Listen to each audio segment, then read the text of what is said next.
Hello, everybody, and welcome to the 5 Tips and Tricks for Careers in Athletics. I am your host, Dr. Maury Mosovitz, with my co-host, Jen Albanese, my favorite co-host. Hey, Jen. Hello, Maury. How are you today? Good to see you, sir. I'm doing well, Very excited. Super cool guest today. Oh, Just to have the yes. opportunity to talk to him and what he does with the bowl system, and like it's just such a Something so unique job. different. Yeah, Yeah, yeah. It'll be so cool to hear his unique. perspective. So, Yeah, it's going to be really exciting. Was getting dressed today, and my I daughter know. saw my golf shirt. She's become a very active golfer, as you know. Mm-hmm. She's in junior league, and She's doing very good. Very good. evidently, as you know, I'm not the best golfer, so I don't try to assess others on their golf skills. Maury, why do you say you're not a good golfer? Should you tell our listeners why you're not a good golfer? I've had some Well, you are a incidences. good golfer. Yeah. Well, let's get this real. You are a good golfer. You just don't play often, but you've had some pretty funny experiences while I golfing. I've had some instances where I almost hit people. My wife was sitting in the cart behind us while I was teeing off, and somehow the ball flew backwards, went into the cart, and almost hit her. And since then, she feels like she's got to be like 100 feet away while I'm golfing. So that's been an ongoing joke. So Oh she my kind of God. avoids me golfing because normally instead of the ball going forwards, it's going in any other direction than it's supposed to. Um, but So she Lucy, needs a helmet when she she golfs needs a with you. helmet. Luckily, Lucy's getting experience a little bit before me, so that I did. So hopefully, she can actually make the ball go forward instead of backwards. Yeah, I mean, it's not uncommon that the ball kind of ricochets. Sometimes it actually just happened to me this past weekend. We were playing in a tournament, and our partner group, I almost got hit twice. Love See, this girl, that's Brit. Shout out to Brittany, love you, girl, but almost killed me twice. I was sitting in the cart, it hit right underneath me on the cart, and then I was standing behind the cart, and it hit the cart and ricocheted off. But it just takes practice, Maury. yeah, That's that's all a it little does. nerve wracking. But and you know what? There's a shout out to you. I heard you came in second. We did. It was so funny. So again, we both have kids, so we just don't get to do this often. Like I think Yeah. we would if we did it more and we were better and we would enjoy it more. So we played twice last week. I played once on Monday with my husband, played horrible, like The whiffed warm the up ball, round. like horrible. And then Saturday played like I was on the LPGA tour and we came in second and won all this money. And I was like, who am I? Like, what is happening? Exactly. So it was funny because I played with our mother-in-law and she was like, Jen, you would be such a good golfer if you played more often and took it more seriously. And I'm like, I know, but I just don't have the time. I mean, I just am impressed that you did one warm up round with your husband, and then the next day you're going out killing it. So, I mean, it was a couple of days apart. The weather was nicer on the weekend when we played. uh, So all of those factors. But, again, I enjoy, I think my thing is I don't take it so seriously. Like sometimes John, my husband, takes it so seriously. And I'm like, yeah. we're not playing for the green jacket here. Like we're just playing for fun. And I think I just, really I don't take it for granted when I get to go out and play because I don't play as often as I used to or I would like to. So I'm just like, hey, I'm here. Let's just enjoy it. See, Let's I'm the just exact play. opposite. I'm super self conscious. Like everybody's looking at me. Like I'm gonna hit it wrong. I was like, I gotta calm down and just No, yeah, enjoy it for you the need sport of it. you need a beverage. You need a little bit of a Yeah. relaxation All to things that enjoy are not. it. I'm solely focused. I'm stressing And out. I'm not saying No. not to be focused because you have to pay attention and actually concentrate when you're playing because it's you got what club am I going to hit? How many yards am I away? Like all that Yeah. stuff. But we're not on the PGA tour here. Like, come on. Yeah. So we try to enjoy it, but it is fun. It's good. I'm glad our kids are starting to like it. Yeah. It's nice. Lucy's playing. My son Michael is so good at 3. He's obsessed. Obsessed with it. Wants to go out and Obsessed. play in the yard, and actually hits the ball really good. I should Yeah. post a video for everybody to see because it's pretty darn cute. Yeah. So we're just gonna. I mean, it's a fun thing, and that we can all do as a family. So, hoping to continue the golf fun in the family, but no more getting hit. Maury, we'll work on that. We'll just keep ahead. moving forward. Straight ahead, not behind or to the side, straight ahead. And talking about looking forward, we're going to go to an ad for a little bit, and then we will be right back with our guests for the day. Perfect. If you're enjoying this podcast, please follow us on your favorite podcast streaming service. The 5 Tips and Tricks podcast is a part of Athletic Career Consulting, a group focused on educating and guiding high school and college students looking towards careers in athletics.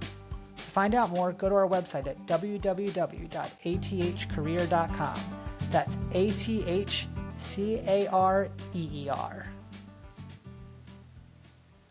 Okay, welcome back, everybody. And we have our guest today. So, Maury, would you like to do the introduction? Absolutely. Today's guest has become synonymous with football. He started his career as a graduate assistant at Syracuse, where he helped the Orange to win against Colorado in the 1993 Fiesta Bowl. He would then go on to Notre Dame as a football administrator, coordinating all recruiting efforts, creating travel, game day itineraries, and oversaw NCAA football compliance matters. After Notre Dame, he went on to become director of operations for the New England Patriots during the team's first Super Bowl championship season. Following his time with the Patriots, he became Senior Associate Commissioner for the Big East Conference. He served as the conference primary football administrator, overseeing operations, officiating, bowl relationships, television, and scheduling. From the Big East, he went on to Under Armour as a Senior Director of College Sports, leading the brand's collegiate sports marketing efforts. Currently, he serves as the Executive Director of Bowl Season, a position he has held since 2019. In his role, he leads an organization that is responsible for the coordination and tradition of the college bowl system. Very excited to welcome to the podcast, Nick Carparelli. Welcome, Nick. Hi, Nick. Hey. Whenever a group of Syracuse people get together to have a conversation, it's must-see TV.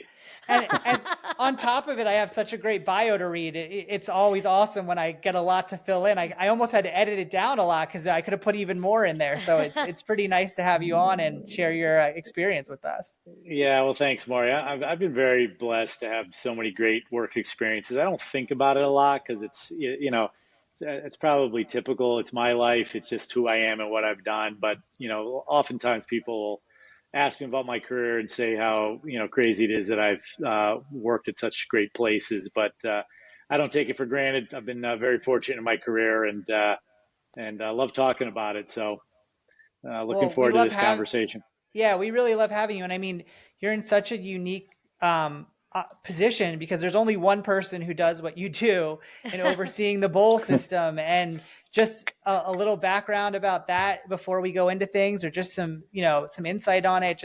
It's such an interesting thing. It is. It's a very niche job. When I talk to young people who I have the good fortune to mentor, whether they're sports management majors at the Fox School or others, I often talk about, your journey and your destination and not knowing where you're going to go. And I couldn't have imagined having this job when I was in college. I didn't even know this was a job, but you just kind of follow your best opportunities. You do a great job. I think this current job is really a culmination of all my other jobs. I wear all the hats in this job, from intern, the 43 bowl executive directors to the 9 conference commissioners, head coaches, athletic directors across the country. But I'm also, marketing and promoting the bowl system as a whole and speaking to the media and coming up with creative ways to celebrate college football in December and January every season. So it's a fun job and I'm lucky to have it. Well, it's awesome. We're really lucky to have you. And with that, let's get started on your first tip or trick. Sure. So a little cliche, I bet you a lot of people would say this one, but I'm going to start out with work hard. Cliche, but probably the most important. I don't know too many lazy people who are successful, if you think about it. Unless you were born with some elite skill and some elite talent, you're going to have to work hard. Because if you think about it, there's so many things that are out of your control. You can't control how tall you are, how athletic you are, how much innate intelligence you have. You could certainly hone those skills, but you can control how hard you work. And what is your edge in life going to be if you weren't born with some crazy skill? Most people don't work hard. So fortunately for the people that do, that can be your edge. And the people that do work hard tend to be very successful. I mean, surprising. We haven't had a ton of people say work hard. So I think it's actually a really good one. And for people that that have been around Jen and I, it's definitely a cornerstone of what we do, because it's hard to get through the day if you don't put people around you that work hard, because there's a lot going on in any, I think, level of athletics. So it's definitely something that I'd agree with. Yeah, it is for sure. Yeah, I mean, you think about us, me starting my career at Syracuse, working for Paul Pasqualoni, who was the head football coach at the time, and Jake Krauthammer was the AD. They were probably the hardest working. We were probably the hardest working athletic department in America, and you kind of had to be. That's one of the things I love about Syracuse. Like everything that people from Syracuse have, they earn, right? And it's all about the people there and how hard they work, how passionate they are about the place. And that's been Syracuse's edge. If you want to talk about college athletics and where Syracuse fits in, and that could be a whole nother podcast. We're not going to out resource. We don't have the most sunshine, but I tell you, the people that come through Syracuse are some of the most, high quality, high character individuals. And when Syracuse has been successful, it's been because of really good, hardworking people. and it sounds so simple when you say hardworking. Like like you said, it's so cliche, it's so simple, but some people don't understand that. They think that, oh, things are just handed to you. Like there's all this kind of, you still have to put forth that effort and show up and do the right thing and go the extra mile. And it's so simple, but it's so important. It makes a difference. So much. I laugh because a lot of people don't like Syracuse and working hard. I always think about, and Nick, that the Dome and what it takes to do what happens up there. And that's where I got my kind of work ethic background from, was, a lot of people show up and like, oh, this building is just kind of this way, but it takes so much work to get that set up and go between football and basketball. And you might not sleep a couple days because you're working a game and then switching it over. But like, that's what it takes in the business. And, from your experience from being up here during the days with the Dome, like that's where the staff, I feel, of Syracuse University really, I feel like, gets their edge on work hard. And then everybody else that's around that group, like, it's kind of infectious. You can't not, put in everything that you got when they're busting their tails. No doubt. I've known Pete Sala a long time. I knew Pete's dad when I was in GA. Pete's dad was running the Dome, and then Pete took over. And obviously Pete has, runs the facilities across campus now. But I think you're right. I think when things are hard and it takes hard work to get it done, the sense of accomplishment you have when it does get done, and the bonding that you create with the people who you did it with. So, anybody who wants to take a shot at Syracuse in the snow or whatever, I love Syracuse because it's hard, not because it's easy. All right. Awesome. We tell every intern, if you want to get a taste of what it's like, go do a changeover at the Dome. And if you want any sort of experience, go do a changeover at the Dome. Yeah. Awesome, Nick. There's nothing else like it. Okay, Nick, number 2, what do you got? Number 2, be resourceful. That's one I'm guessing you really probably don't hear a lot. It's one I really believe in. It's not often does anything worthwhile come easy, right? There's a lot of roadblocks along the way. You're going to get a lot of no's for an answer. But there are certain things that no is not an acceptable answer. It just has to get done in order to be successful, in order for your team to succeed. If the first plan of attack doesn't work, try another one. Just find a way to get the job done. That's Coach Belichick was one of my bosses. Just do your job, right? I can promise you, working for Coach Belichick was not easy. Working for Coach Pasqualoni was not easy. If either one of them asked me to get something done that was a reasonable request, there was no chance I was going to come back with no, or I can't get it done. It was not an option. So being resourceful, finding a way to get things done when there's adversity and roadblocks in your way is a skill that I think more people should have. Mm-hmm. Yeah, absolutely. I can only imagine right now with what you're dealing with so many different organizations that you have to pull together to get the bowl season off, that you're constantly looking for resources and how to connect people from one thing to another because it's such a large undertaking. No doubt. Well, you use the word resources. That's a form of the word resourceful, right? So in order to be resourceful, you have to tap into as many resources as you can, maximize your resources. If you rely on one person to help you with something and they can't do it, we'll find somebody else that can. And that folds in so many other things, your network of people that you've come across over the course of your life that you can rely on.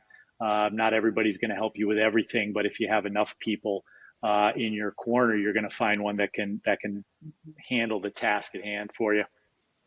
Awesome.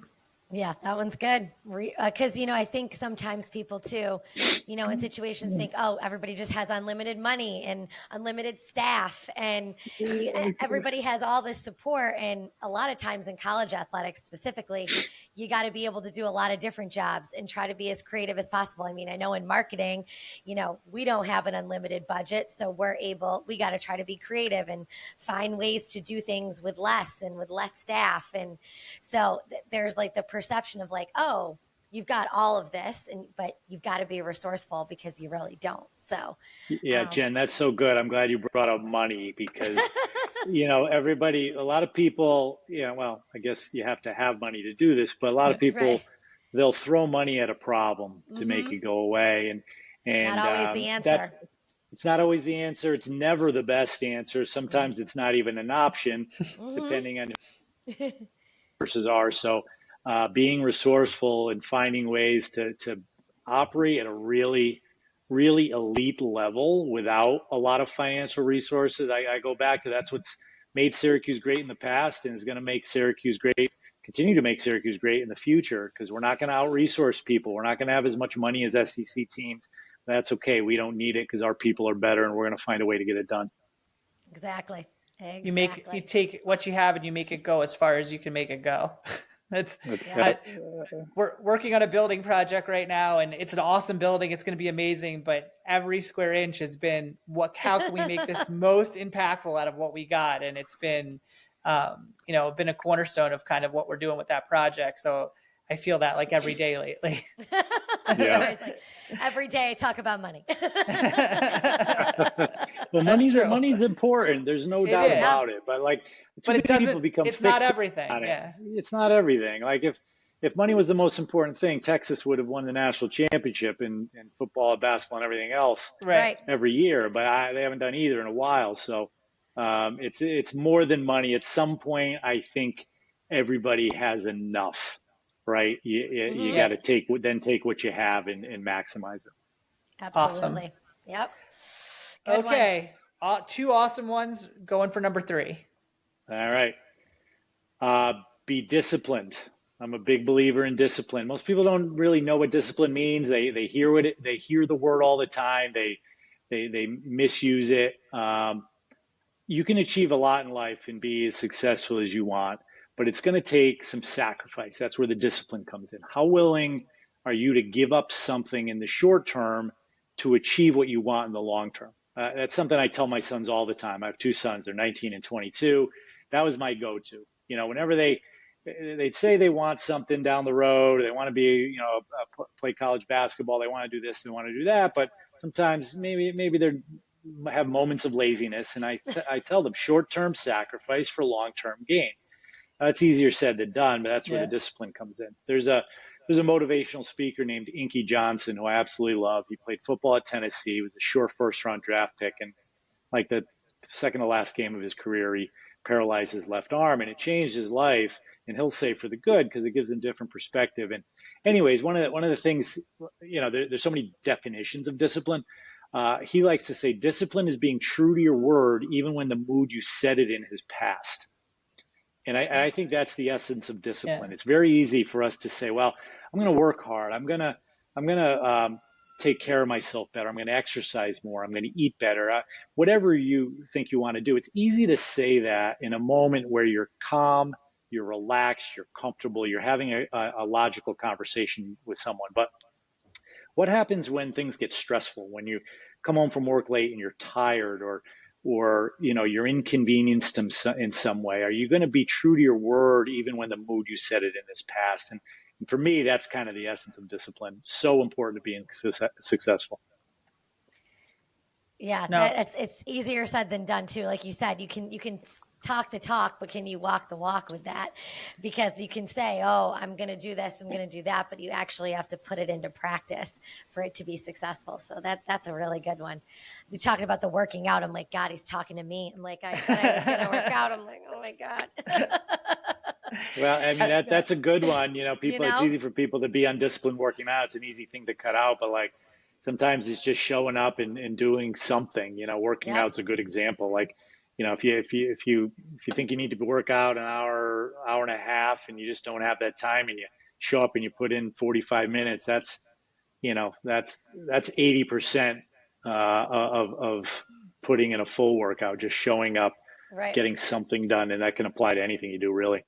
and I Hmm. think people forget, especially young people coming up, that it is something that people are evaluating you on, whether or not you're expecting it or not.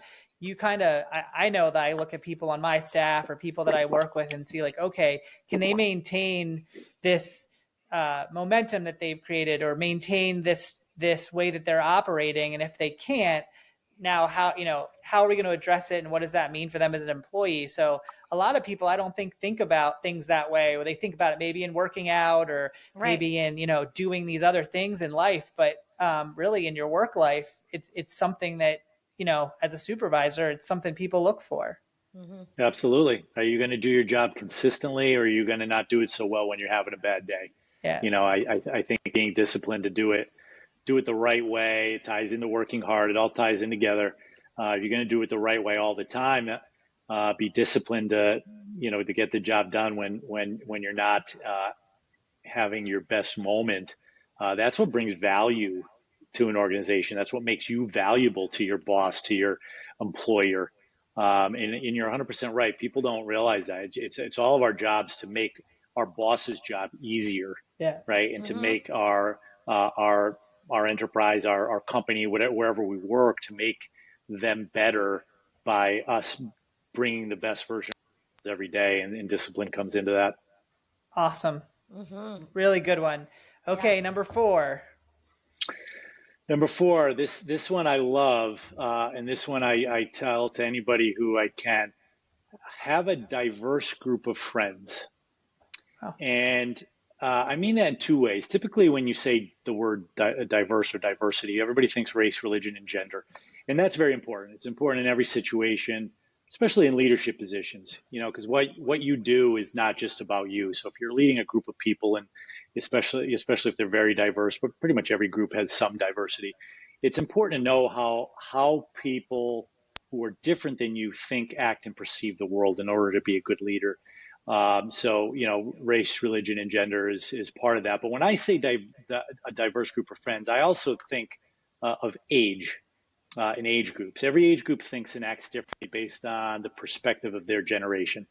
And when you think about it, most of our friends are the same age as we are, right? However Right. old you are, logically. So I'm 55, so most of my friends that I went to college with or went to high school with, they're my age, right? But I have friends that are in their 40s, 30s, even my son's friends that are in their 20s and their teens. I don't know if necessarily they're my friends, but I'm around them a lot, and I love bantering with them about things that they do versus when I do, and just hearing their perspective. And going in the other direction, I have friends that are 60, 70, 80. I have a friend who's 94 years old. He's amazing. Oh my He's active. God. We play golf. He's Oh, very, very successful. I can't pick his brain enough on like what he did to live this long. Well, selfishly, I want to know that. yeah, what's the secret Yeah, there? yeah, exactly. But then also like how he tackled every phase of his life. What challenges does he have at this age that he could have never anticipated when he was younger? What different eras in the last 94 years were like? I don't think we tap into the wisdom of people who are much older than us enough. People that have had the benefit of experience Yeah. that we don't. Boy, if I had the experience that I have now 30 years ago, what would I have done differently? So I think we're shortchanging ourselves. So having having a diverse group of friends is really important.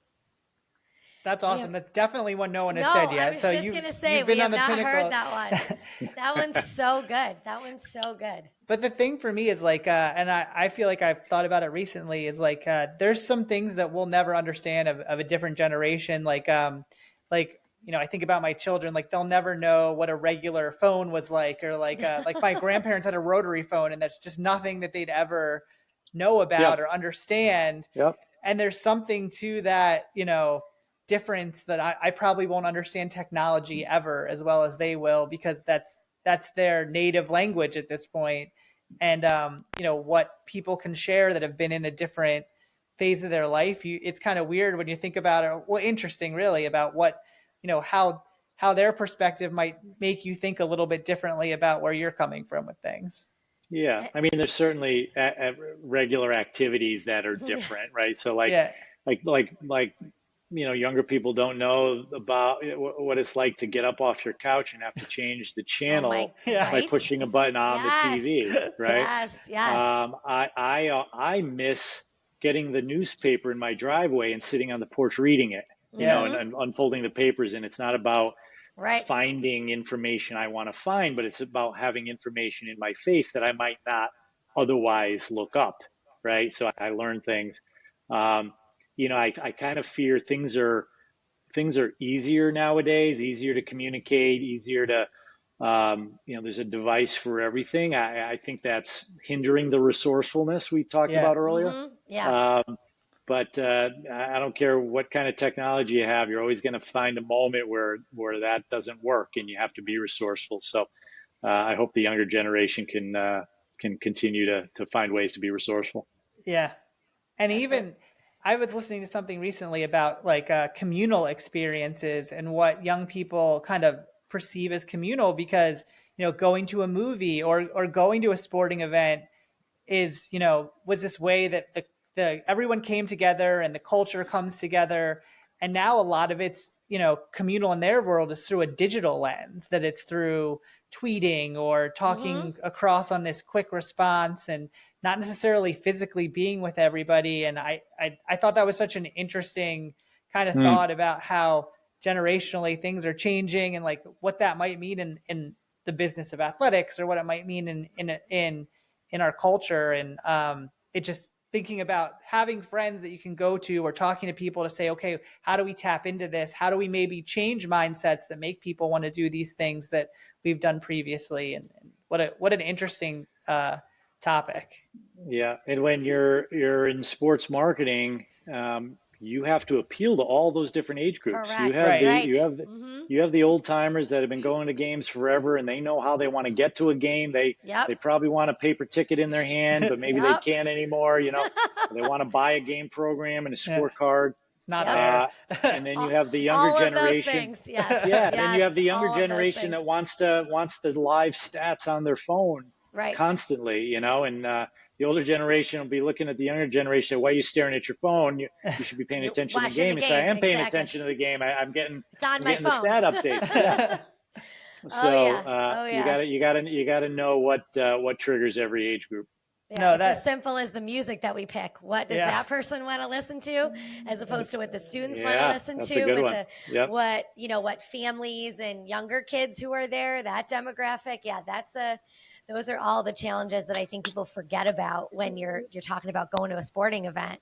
It's like, what do I want to listen to? Well, it's really not about me. It's about what everybody else wants to listen to. So Yeah. So When I was at it's- Notre Dame, we let the players pick the pregame music, and it was my job to listen to it and make sure it was Yeah. somewhat appropriate. that's me. And That's me. this- That's my job. yeah. So this was in 2000, and Oh, Guns N' Roses' "Welcome to the Jungle" was popular, and I listened to that. I'm like, what could be wrong with that? So there's no swearing or whatever, and I got in trouble because there were some older alumni that complained after that. I'm going to make you bleed. Oh my Was not goodness. appropriate to be said. I mean, who would have thought that? Yeah. Right. But Yeah. you talk, the younger generation wanted that song, and that was the players felt that would get them hyped up a little bit, and the old timers didn't like it. So can't please everybody. No. Yep, I feel you. That's what we that's a learned good is one. Jen and I need to expand our friend base. So that's we're going to go out there and find people Okay. from 100 to 18 and make sure that we're hitting that up, because that's a great tip. That is such Well, a good one. you got a friend in his 50s sitting right here, so you can Awesome. check out that decade. All right, I'll send you the playlist and you can tell me All what you right. think. All right. Okay, Jen, this is your claim to fame. Throw out that last question. All right, so the last question is, what do you know now that you wish you knew then? And you kind of touched on it a little bit, but what do you know now at this point in your career that you wish you knew when you first started? Yeah, that's a good one. So this could probably be my fifth tip, but um, it fills both bills. I feel fortunate that I did this enough throughout my career, but the what it is enjoying the journey and embracing the process, right? And there's so many benefits to that because when you think about it, most of us don't know what we want to be when we grow up, right? Right. But that's okay, right? We need to stop fixating on the destination and enjoy the journey itself, right? Life's not a series of milestones. It's a continuous journey of self-discovery, personal evolution, and it's the journey that teaches you about your destination. So I said earlier, I couldn't have anticipated being where I am now. Every job I had, it was the best job in the world at the time I had it, to me. I couldn't have anticipated any of those. And if I had said when I was 20, hey, this is what I want to be, I would have wasted so much time chasing something that, you know what, maybe at the end of the day, it wasn't all it's cracked up to be when you get there. Too many Right. people get caught up on setting big goals and aspirations, but maybe it's the wrong thing for you. Not that you shouldn't dream big, but don't let the end get in the way of the moments and memories you experience along the way, because it's those experiences that build upon themselves, and they open the door and prepare you for the next opportunity. So the journey really is the reward, not the final destination. And I use so this topic. I spoke at a high school graduation. I gave the commencement speech, which was another new one for me a couple weeks ago. And Nice. that was my topic. And to kind of hammer the point home, going back to Bill Belichick again, he is famous and was hanging up famous for a lot of things, but this slogan, "Do your job," was on the wall in our facility. Very simple. Just do your job. Nothing about winning championships, nothing about celebrating victories, nothing about the final destination. Just do your job. And he had a caveat to it, which was kind of unspoken: do your job well. Right. Because you can't always control the outcome, but you can control the process. Just work hard, be a good person, treat people with respect. Focusing on the process and embracing it will deliver the desired outcome, even if you don't know what the desired outcome is. Yeah. So, like I said, that's kind of my fifth tip, but it's also, I wish I had a better understanding of that when I was younger, because maybe I would have enjoyed certain moments in my life a little bit more than I did. That's such a good one, because I think, especially when you're younger, your goal is like, oh, I want to be the AD. Oh, I want to get to professional. And you forget about all the steps that it's going to take to get you there, and to enjoy those steps really is something that I don't think people realize. Like you said, they're just trying to reach that last point. And it's like, you have a long, long career ahead of you, a long journey to go. Take it one step at a time. I love that. I think that's really good. I need to remind myself of that sometimes. Yeah, I mean, I still don't know what my last point is. And I was fortunate. I enjoyed. I said this before, but I literally let me put it this way: when I write a book, it's going to be the best job in sports, how I got it 6 times, because literally from a GA for Coach Pasqualoni at Syracuse when we went to the Fiesta Bowl, and we were really good, and then being a recruiting coordinator at Notre Dame, and then working for Bill Belichick and having a Super Bowl ring, and then working for the Big East. I grew up a Big East fan, and I'm like, oh my God, this is the greatest job. And then Under Armour hired me to do multi-million-dollar deals, outfitting schools, and that was really cool. And now I run, one of the most fun times of year on the sports calendar. I couldn't have done any of those jobs without having done the previous ones first. Right. And every job I had, I loved doing it. I was proud to have the job. I was passionate about the job. I was qualified to do it.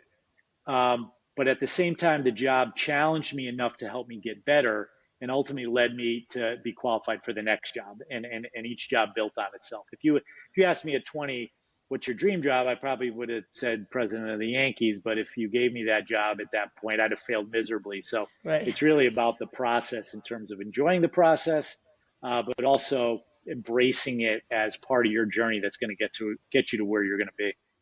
Well, Nick, when you write that book, Jen and I will be the first in line to buy a copy because it sounds pretty awesome. So please make sure to let us know when it's finished. I'll need a signature. We'll need a signature. Not a problem. I can do that. Oh, that was great. This was awesome. Thanks, Nick, so much for your time. We've really enjoyed you being on the show, and thank you for everything. And we look forward to the bowl season. We know we're just starting the beginning of football, but it's always great to get to that end point. So thank you. Thanks for your time. Yeah, well, thank you guys. It's great. It was great visiting with you, and I look forward to seeing you in person next time I'm up on campus. Absolutely. Thanks, we'll be Nick. there. Thank you. Take care, guys. Everybody check out the 5 Tips and Tricks podcast. Make sure to follow us, and we'll see you next time. Bye.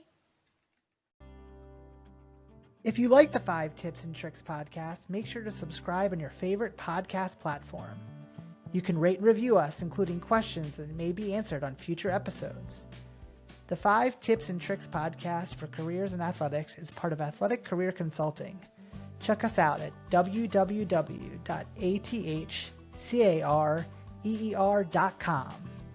Don't forget to follow and like us on your top social media platforms.